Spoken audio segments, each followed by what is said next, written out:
Okay, here we are. First lesson for the After Effects class, Weber State University, 2016 spring semester. If you're stumbling across this curriculum, I hope you learned something. I am teaching this class in front of 30 people, so we'll be pausing to answer questions occasionally, so bear with me there, and let's have a good time. Let's learn some After Effects. Okay, first of all, let's talk about project management. The biggest part of project management is file management. So you need to know how to keep your files organized on your computer. Okay, because if you come to me and you say, oh, I can't find, my project is showing missing assets, and then I come up to your computer and I say, well, where are all these files that it's looking for? And you say, I don't know. Well, there's been a breakdown in your project management. So, for sake of this demonstration, let's pretend that my desktop is your external hard drive, the hard drive that you're going to take with you, or your thumb drive, whatever external drive you're using to keep your files and your projects on. Okay, so beginning right there, desktop is my class, the drive that I've got for this class, or just my drive for school. When it comes to file organization, first of all, I need to have a folder set up for each class I'm taking at the very least. Let's compare that to clients. I would have folders set up for each client. So let's say I'm going to create a new folder on my desktop. Do you guys know what the key command for that is? N. Command Shift N will make a new folder. Command N will make a new window. So I'm going to call this NTM 3634 because that's this class.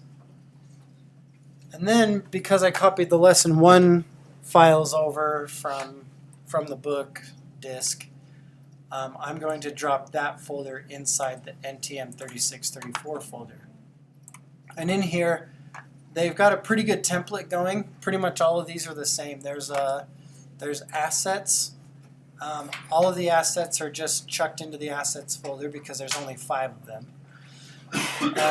We've got an end project file, finished project, sample movie. So the book provides us with a sample of what we're going to be looking at the end. This end project file is just to show you what it should look like when you're done. Okay. That's why I don't have you turn anything in at the end of each chapter, is because they've got the finished project for you right there for you to look at. Now the benefit to a project file at the end is you can check what your work looks like compared to the book's.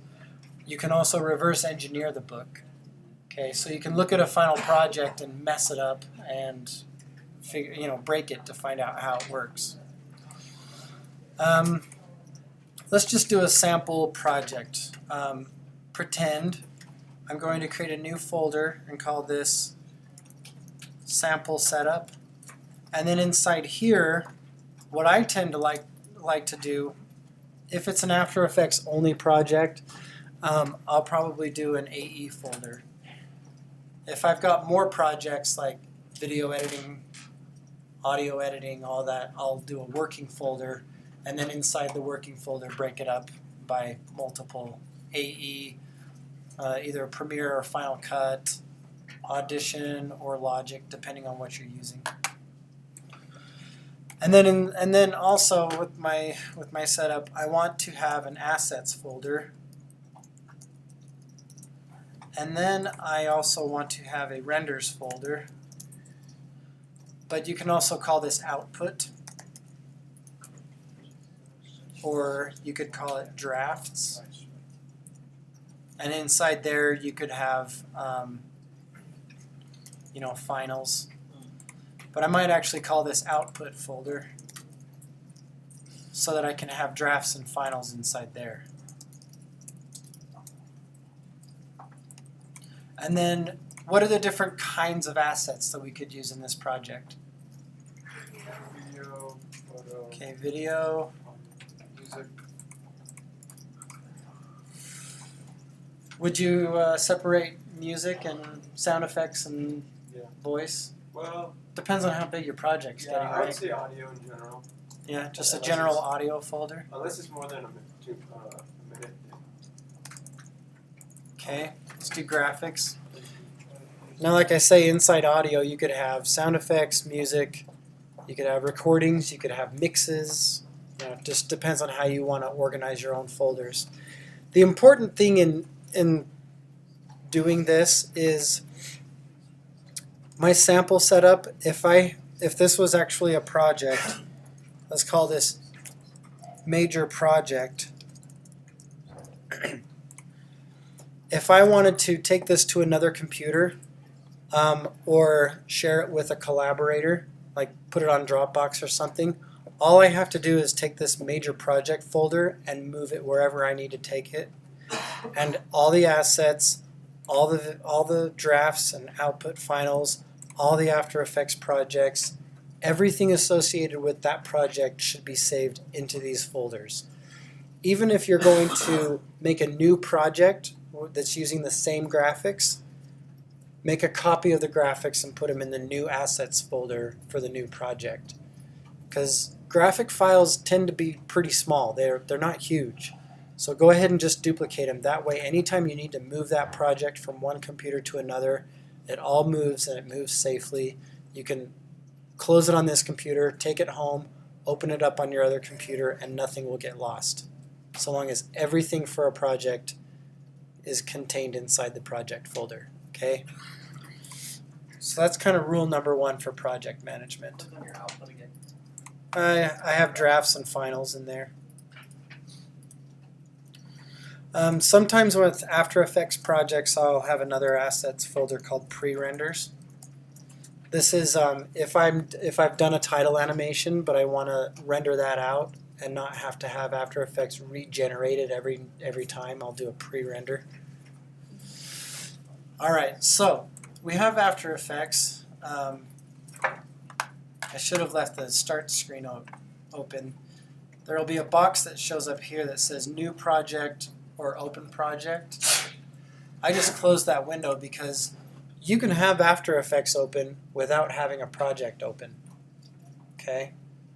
You can only have one project open at a time, but within that project you can have multiple things, multiple animations, multiple assets, multiple timelines. Okay? But it's all contained within one After Effects project. Now, After Effects will not collect the assets and put it inside itself. Okay, that's why you need to keep track of all your assets inside your project folder. Because After Effects, you can do a collect where it'll collect them all, but it doesn't do that by default. Okay. So just as a good practice, you want to keep anything that you're going to import into After Effects, first put it in the appropriate folder on your hard drive first. All right. So let's talk about how After Effects flows. This is typically a good workflow or a good workspace of how After Effects will open up. You usually will have your project panel in the top left-hand corner of your screen. Then this is where you can do additional management. You'll down at the bottom corner of your hold on, let me just make sure this is recording. It is. It is. It's a Okay. Oh, yay. Okay. All right. So down at the bottom edge of your project panel, you can create folders inside After Effects. Call it, graphics. And you can also right-click in the negative space here, create a new folder. Video. You can even organize your projects into compositions. Just call that comps. This is just to show you, for example. This first project is going to be really small. I'm going to go ahead and just draw a box around all these and delete them, and it's going to want to confirm that I've deleted them. So I'm starting with a blank slate. What happens is you bring everything in here, you organize your assets here, then you put them down here. This is your timeline panel, and the final result of your animation shows up here. This is your composition panel. And then you can also visually drag things around and do your composition there. Over here are additional panels. We're going to get acquainted with the effects and presets panel, as well as the character panel, because we're going to add some text. So let's start by importing some assets into After Effects. Actually, a better idea before you even do that is to save this project. There's nothing in it yet, but I would start by saving it, because I can't tell you how many times I've gotten 2 hours into a project, have After Effects crash, and I realize I never saved the project. So let's save it. Command S. Call this Lesson 1, Scott. Going to expand that window and go into my desktop, which should be your guys' drive. In TM3634, I'm going to do this in the Lesson 1, and this will be my project. And I'm going to save it in the finished project. Every lesson is set up pretty similar to this. Alright, so let's import some assets. Who wants to venture guesses to the key command for import? Command I. Command I. You can also double click in the negative space here. That'll do it. Just do anything but use your mouse and go up and click File, Import, at File. Okay? Anything but that. Look how long that took me. File, Import, File. Okay? Or I could just go Command I. Alright. There's your first step to being more valuable, because you just saved yourself 5 seconds. Alright, so I'm going to navigate to the Lesson 1 folder, click on Assets. Now if I just click Open here, it'll create a folder in my project with all these assets in it. I'm going to go ahead and do that. It's pretty similar to Premiere in that way. So there's my folder. Let's do an experiment. I hit Command I, and I select each one of these assets individually or together and click Open, and they all come in separate. They're not encased inside a bin or a folder. Okay? So are they called folders in this one, or are they still bins? They're called folders in After Effects. Yeah. Should just start calling them all folders. Alright, so let's talk about this workflow a little bit. Down here at the bottom of my project panel is this little symbol. It's a new composition panel. So just like creating a new sequence in Premiere, we, instead of creating sequences, are now going to create compositions, or comps. And check out all these settings. We've got all these presets. We can manually create pre-comps based on whatever size or frame rate or length we want. So for example, we can go against any standard video size in After Effects. Okay? If we wanted to make it 200 pixels wide by 100 pixels tall, we can do that. We can also make it 100 pixels wide and 200 pixels tall, or 2000 if we want. Okay, we can use square or non-square pixels. We can change the frame rate or the duration. Right now this is 30 seconds. Why is this 30 seconds?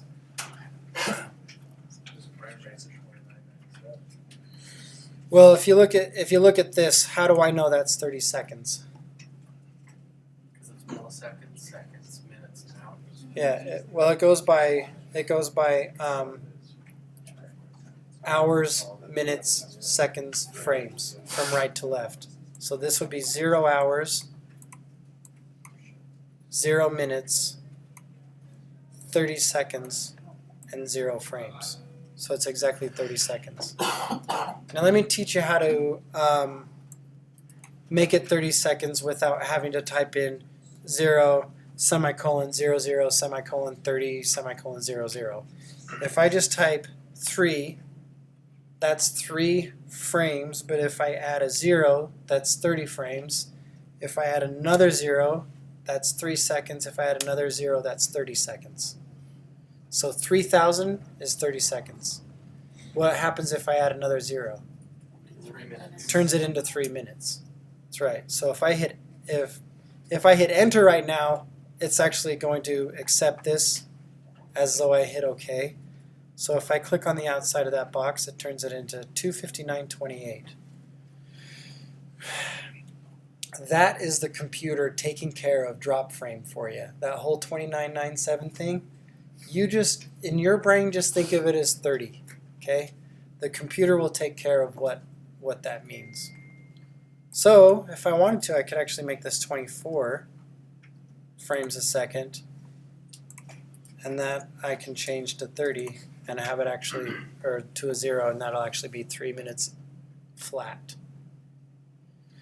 All right. When we were in the video editing class, what was the main thing I wanted your composition to, or I wanted your sequence to match your video in what way? Frame rate. Frame rate. Yeah, frame rate is the most important.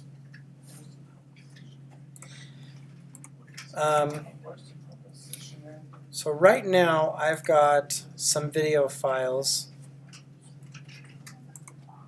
I've got these dancers. Just like in Premiere, your video editor, you can actually create a composition that is based on the settings that your video is, the first video that you're starting with. Since I don't have any timelines open right now, I don't have any compositions open, I could drop this dancers. I can drop dancers.mov directly into the timeline, and it'll create a new sequence indicated by that symbol right there. That's new sequence. And the settings for that are identical to the video that I just dropped in there. Alright, so if I don't have the luxury of having no sequence open in my timeline, I can also drag that dancers.mov down onto the new sequence icon at the top or at the bottom of the project panel. Does the same thing. Okay. You can also right click on it and select new comp from selection. Okay, so those are the 3 ways you can make sure your composition matches your video settings. Now what if I'm not using video at all? What if I'm just using graphics and I'm animating graphics? What do I do then? You do the same thing. Yeah, you can, but After Effects will make a comp that's the size of your graphics. So if your graphic is 4,000 pixels by 5,000 pixels, that's how big your comp will be. It'll also, by default, it'll pick the frame rate that you last created a sequence from. So the frame rate of this video is 2997, so it might be a good idea to stick with 2997 for this whole project. That way, if you ever have to add one sequence into another sequence, you're always dealing with 2997. Me being the filmmaker that I am, I prefer 2398 or 23976 because that's essentially 24 frames a second, and filmmakers like 24p. It's awesome. All right, so let's take a look at these ladies real quick. Now that I've got a composition with video in it, moving things around in space in After Effects is much easier than in Premiere. By default, After Effects assumes you're going to want to move it around. Okay, because that's what After Effects is made for: movement, motion, animation, adding keyframes.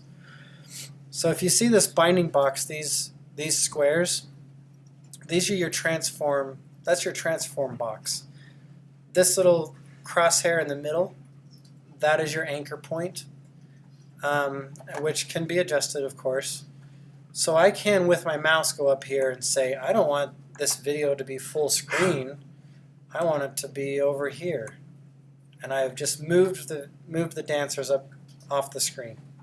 Okay, so if I hit play, they're just going to dance off screen. Command Z is your best friend, because you're going to make mistakes all the time. If you accidentally do something, hit Command Z and it puts it back. So if I grab a corner, I can change the scale of that, but look, it's a free transform. So I'm turning them into jelly here. Does anybody want to tell me how to make that be a uniform transform? You hold on shift. Yeah, if you hold down shift, it'll maintain its ratio. Okay. If I grab this one, I can just do the vertical scale. Or if I hold down shift, it'll do a uniform scale. All right. So you can do placement on the screen visually using your mouse up here, or you can do it using the values. So if I want to change position, I can reveal my position properties down here in the timeline by clicking this little drop down arrow. If you click on that, it reveals transform. So if I click on that, I've got my anchor point, my position, scale, rotation, and opacity. Everything but opacity is going to be it's going to make a lot of sense. If I hit P, that'll bring up my position properties without having to click on a triangle, click on another triangle. So P is for position. Who wants to tell me what the letter for anchor point is going to be? A. What about rotation? R. R. What about scale? S. The only exception is opacity, but you could do transparency. What does transparency start with? T. T. So that's your opacity. I don't know why they don't just change it to transparency. All right. So if I want to adjust the scale of that, I hit S, and then I can go over to these values. And as soon as I place my mouse over those blue values, I get a little finger, a little hand symbol with an arrow on either side of the finger. At that point, if I click and hold, drag right or left, it'll scale it bigger or smaller. And that's a uniform scale. It's a uniform scale because this little lock symbol right here next to the scale value is on. If I turn that off, then it'll scale vertically or horizontally depending on which value. Values in After Effects always go X, Y. So X is the first value, which is the horizontal. Y is the vertical value. You can also type in exact values. I want this to be exactly half as big as it's supposed to be. So if I click on it once, it'll highlight the value, and then I can type in 50, and that'll make them half as big. Question? This question about the anchor points. So when I slide the value of the anchor point left to right, it slides my video left to right. Yeah. Is it possible to move the anchor point around without that happening? Like you're moving the anchor point relative to your project. Yeah, the question is, if I move the anchor point, it's going to shift the video based on the anchor point being right there. That's because I haven't changed the position. The position's based on this anchor point. So if I want to move the anchor point without moving this visually, then you use the Move Behind tool, which I was going to get to, but I'll just mention it now. The Move Behind tool is Y. Okay? So what's the selection tool? It's the same in all Adobe programs. V. V is for your selection tool. Y is the move behind tool. Why? I don't know why. That's why. So if you click on your anchor point using that tool, you can shift the anchor point up to the top left-hand corner or wherever you want, and it doesn't change the position of the video on the screen, but it has changed the position of the anchor point. Okay? So that's how you do that. I'm going to hit Command Z and undo that for now.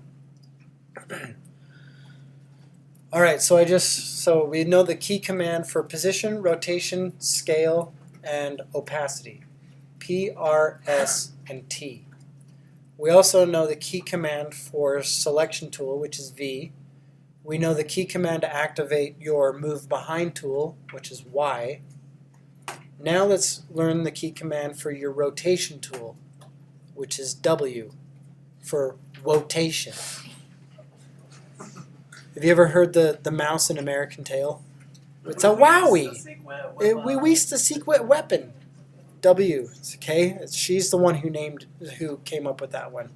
Oh, it's rotation. It's a W, of course. All right, so W is rotation. So now visually, I can rotate this around. It'll rotate around that anchor point. So if I wanted to rotate around the corner, like a propeller or something, or something else, then if I use my move behind tool, move the anchor point up there, hit W to activate my rotation tool, then it'll rotate around that. Okay? Alright, so let's hit R for rotation to bring up the rotation properties, and we can talk about how to adjust these. Rotation will go in degrees, it'll go in times around and degrees. If I change the times value, it's doing a full 360 degree turn every time that number goes up. So right now we're not seeing anything because it's done a full rotation one time, actually 21 times in my case. Okay, so then the value goes in degrees.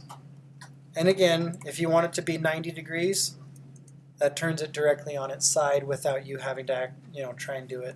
Also, Shift key is your friend a lot when you're using your transform tools. With your rotation tool, if you hold down Shift, it'll lock it. Come on. It'll lock it at 45 and then lock it at 90 and so on, every 45 degrees. That's if you hold down Shift while you're using the rotation tool. Okay. So there's more than one way to move things around on the screen. You can either do it up here in your composition panel, or you can do it using values down in your timeline panel. Alright, so let's make this 100%. Make sure it's centered. Oh, another thing about position, this anchor point is at 320 by 240. What that means is if you start at the top left-hand corner of your screen, the coordinates for that are 0, 0. And right now, if you're going to put it right in the middle of the screen, it needs to be half the width and half the height to put it right in the middle. So on a 1920 by 1080 screen, the center is going to be 960 by 540 because that's 1920 by 1080 divided by 2. So that's how the center of the screen is calculated. Okay. Other programs go 0, 0 being the middle and then move out from there, but After Effects starts 0, 0 as the top left-hand corner. Okay. Yeah. All right. So it's a good thing we're recording this, right? All right. So be sure to review the YouTube video and work through it. There's a couple of things this chapter wants us to do. One of them is creating a blur effect of these dancers so that they kind of have like a ghosting around them. we also need to make a background, but I'll show you how to do that in a second. Right now, let's take a look in the composition panel and what you're looking at.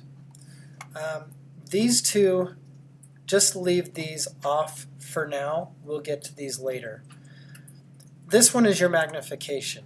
How big your video is going to show up in your composition panel. So if we go 50%, it's going to make it 50%. There are enough pixels on my screen to be able to view it at 100%. Not enough for 200%, but if I wanted to, I could let it fit. Now, if I just let it fit right now, I'm looking at a pixelated image because it's bigger than 100%. It's a 1/16. So I'm looking at a scaled image right now. I personally, if I can view it at 100%, I will.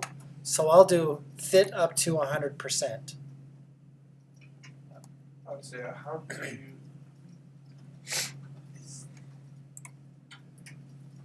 Now let's talk about zooming for a second. I can zoom in on this image by hitting Command and then plus, well, which is really equals on your keyboard, but it's next to your delete key where the plus key is. Command plus will make that bigger. Command minus will make it smaller. Okay, so if you don't want to have to go up to this drop down all the time, Command plus and minus are your friends. With your timeline, I haven't got anything I need to zoom in on right now. Right now I'm looking at the entire length of this video, which is, how long is that? It's 1.5 seconds long. If I want to zoom in on that, it's just plus or minus. Okay, there's not really a lot to look at right now, so we'll do that more later. If we go over from there, this guide and options can bring up a proportional grid, a grid, rulers, your title and action safe margins. Those are your friends, right? You guys remember those? So if we're going to be doing titles, we want to bring that up and make sure that our titles are inside action and title safe. This little guy right here, if you click on this, if I select the video up here, that brings up my transform box, right? But if that's deselected, it'll hide that. Okay, I'm talking about different assets right now. Anyway, there'll be a guide box that'll show up around different types of graphics. That'll turn that on and off just in case you're getting your screen all cluttered. We can take a snapshot of this screen. Depending on how many layers of animation we've got going on, it can actually bog down the system, and there's no way you can just preview it in real time. It takes a lot of processing power. So in order to make those previews render quicker, you can decrease the resolution of this display. See how pixelated that just got? It does that in an effort to show you the animation faster. So that's all that is. Region of interest, so you can select a region of interest and have it only show you that part. That's if I'm working on an animation that's happening right here and I want to have After Effects ignore everything else. It's just another way of previewing things faster. I can turn that off. This shows me transparency. So if there's transparency, it'll show up as a checkerboard in the background. So these ladies are actually dancing on an alpha channel. So you've got red, green, blue, and then alpha. If you are going to change the opacity of it, what you're doing is adding alpha. Alpha is the invisible channel. Okay? It's like an invisible color. So if I fade them in, what I'm doing is changing the alpha to make them not invisible. All right. Active camera we'll get to later when we're doing 3D views, also views. This will help you when you're dealing with non-square pixels. If you turn on the pixel aspect ratio correction, it'll show you what it's going to look like on a television. rather than the actual pixels. I don't think we're going to deal with non-square pixels in this class, honestly. We're kind of graduating from those, thankfully. This is for, again, previewing your video faster. You're going to add effects and you want to be able to watch them faster. If you put this on adaptive resolution, it won't always show you a full resolution version of your animation. If you want to take a look at it in final quality, just turn it off. Right now I'm going to leave it at adaptive resolution. This will open up the timeline that this composition panel is referencing. This is for something more advanced later. Don't worry about this. Don't worry about your flowchart yet. And let's not worry about this button yet either, okay? The main things you need to worry about is how big it's showing up right here, and that's in this menu. So fit or fit up to 100, or command plus or minus will make it smaller or bigger. All right, so let's take our dancers and put an effect on them. We're going to put an effect on right now. If I just put an effect on them, it's going to mess with this image, but I want them to be dancing on top of the effect. So what I need to do is I'm going to duplicate the dancers.mov layer in my timeline. The key command for duplicate, does anybody want to venture a guess? It's Command D, and that'll duplicate it. So if I had previous effects, animations, keyframes, any of that stuff, I would duplicate all that stuff because I've duplicated the layer. Right now it's just a video file. So because I want to put an effect underneath the dancers, we're going to put an effect on the bottom layer. The stacking order that you view things is the same as if you look down at your desk and started stacking papers. Whichever paper is on top, that's the one you're going to see on top. If you start peeling layers away, you'll start to show the ones on the bottom. Okay, so let's go up to our Effects and Presets panel, and I'm going to type in blur. And as soon as I do that, all of the effects and presets that have the word blur in them will show up. I am going to look for a radial blur. I think I still have one. Okay, yeah, radial blur. Just like in Premiere, I can add an effect to a clip by either dragging it from the Effects and Presets panel onto the clip itself, or I'm going to hit Command Z and undo that. Or if the clip is selected in the timeline, if I double click on it in the Effects and Presets panel, it'll add it. So if I have multiple clips in the timeline selected and I double click on an effect in the Effects and Presets panel, it'll add it to all the selected clips in the timeline. Who wants to drop the class now? Just kidding. All right, so as soon as I added that, the effect was added and it shows up in my Effects Controls panel, which usually shares space with the Project panel. So I have these two tabs now, Project panel, Effects Controls panel.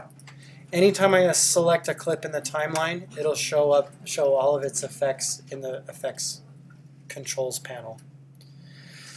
So now I'm dealing with this blur effect on the bottom layer.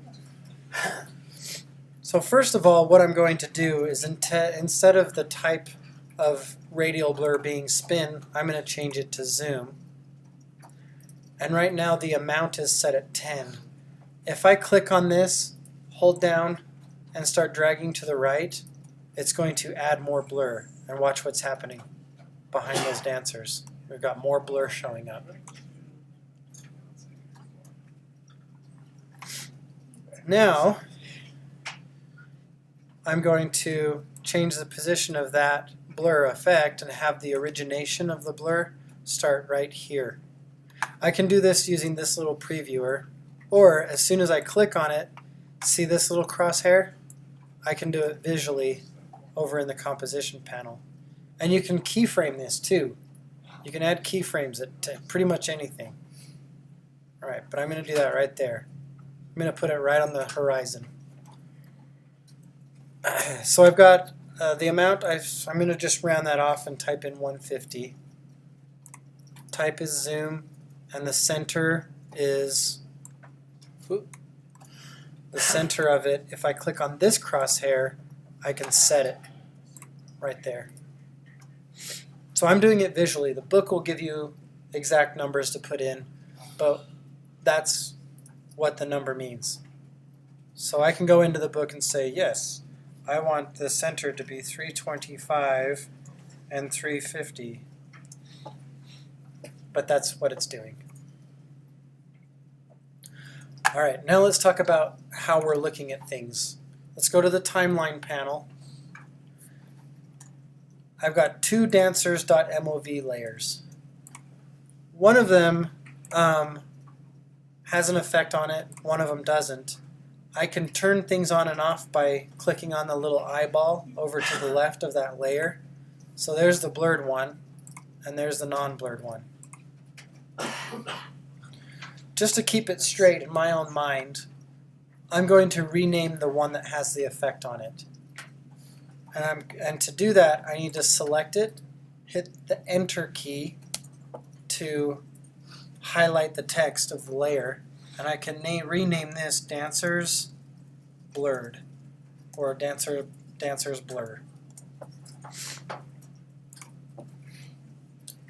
Now let's do another thing. Let's go into our project panel, and let's click on the kaleidoscope.mov, and let's drag that directly into the timeline above the dancers.mov. What do you guys think of that? It's kind of weird, right? What would you prefer? Behind the dancers, maybe? Yes. Okay. So you can click on that kaleidoscope layer and drag it down in between the two layers, or you can drag it all the way to the bottom and it'll be behind the two layers. The key command for that is Command, Option, up arrow or down arrow. So you can grab a whole bunch of layers and change the stacking order by using that key command. There's other ones. There's other key commands for that, but I can't remember what they are.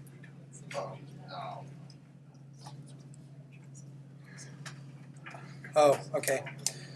It is, the other key command for that is Command right bracket or left bracket. It'll do the same thing. Lots of key commands. You're going to be an encyclopedia of key commands by the time you're done. Great. All right. We're not going to get all the way through this chapter. Let me just show you a couple more things. I'm going to hit Command S to save it because I've done a bit of work now. Don't want to lose it. Let's take this kaleidoscope and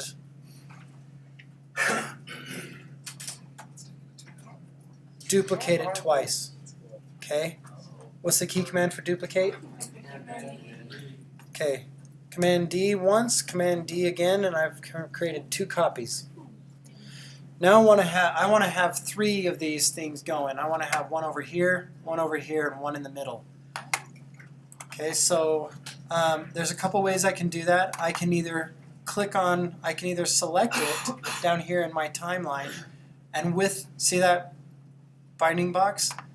If I click there and drag to the side, I can do it visually. If I hold down Shift, it will constrain the movement directly to the right.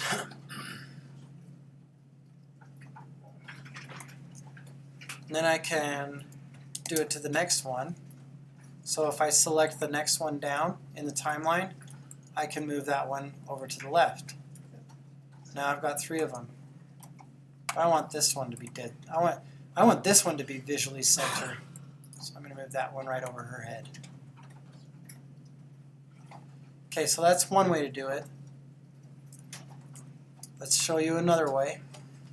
I'm going to select the top one, and I want the top one to be, let's rename this one.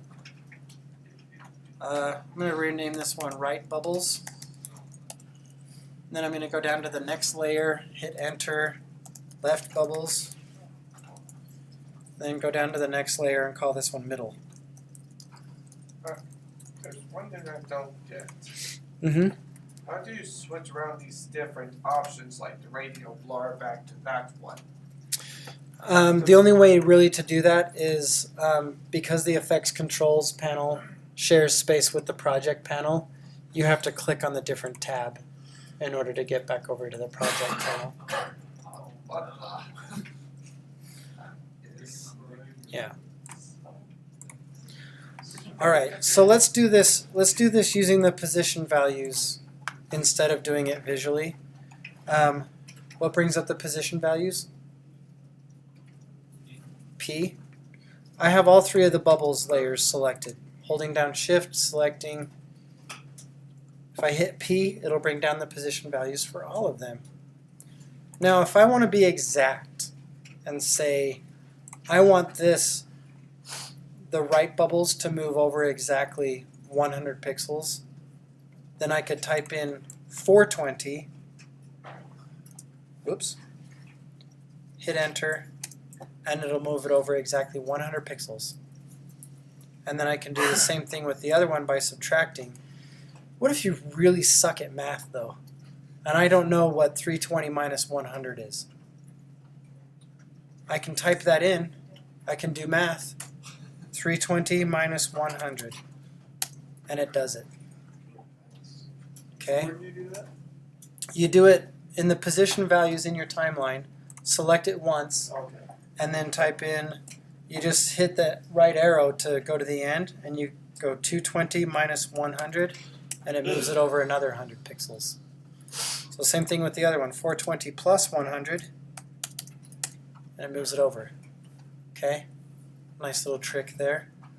All right, let's make the right bubbles and the left bubbles not so bright. I want to make it look like they're kind of behind a little bit. So I'm going to select left bubbles. Shift select right bubbles, hit what for opacity?